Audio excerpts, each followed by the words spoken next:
तर बीडमध्ये गोट्या गित्ते आणि इतर लोकांवर पुन्हा मकोका लावण्यात येणार आहे। याबाबत आता पोलीस अधीक्षकांनी आदेश जारी केले आहेत। काही दिवसांपूर्वी पोलिसांनी 7 पैकी 5 जणांवरील मकोका रद्द केला होता। सामाजिक कार्यकर्त्या अंजली दमानिया यांनी मुख्यमंत्र्यांकडे त्याबाबत तक्रार केली होती आणि त्यानंतर आता पुन्हा गोट्या गित्तेवर मकोका लावण्यात आलेला आहे। अंजली दमानिया स्वतः आपल्यासोबत फोन लाईनवर आहेत। अंजलीजी, तुम्ही पाठपुरावा केला होता या प्रकरणाचा। गोट्या गित्तेवरनं ज्यावेळेला मकोका हटवण्यात आला होता त्यावेळेला तुम्ही मुख्यमंत्र्यांकडे तक्रार केली होती आणि अखेर तुमच्या प्रयत्नांना यश आलंय।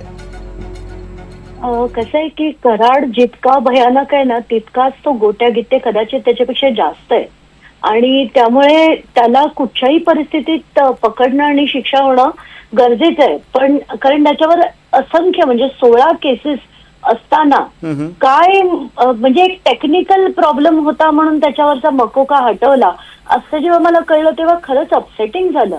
आणि मग मी मुख्यमंत्र्यांकडे ACS होमकडे आणि DG मॅडमकडे त्याचा पाठपुरावा केला आणि आता असं कळलंय की DG मॅडमकडनं तो त्याला मकोका लावण्याचे जे हे होता ते प्रोसिजर होतं ते आता करण्यात आलेलं आहे आणि ते ऐकून जरा बरं वाटतंय।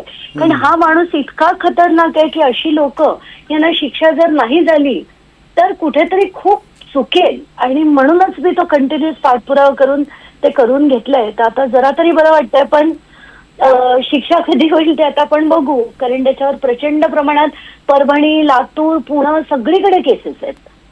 अगदी धन्यवाद अंजलीजी, तुम्ही आमच्याशी संवाद साधला त्याबद्दल। अंजली दमानिया सामाजिक कार्यकर्त्या, त्यांनी पाठपुरावा करत गोट्या गित्तेवर पुन्हा मकोका लावावा यासाठी पाठपुरावा केला आणि अखेर त्यांच्या पाठपुराव्याला यश आलंय। पुन्हा एकदा गित्तेवर मकोका लावण्यात येणार आहे।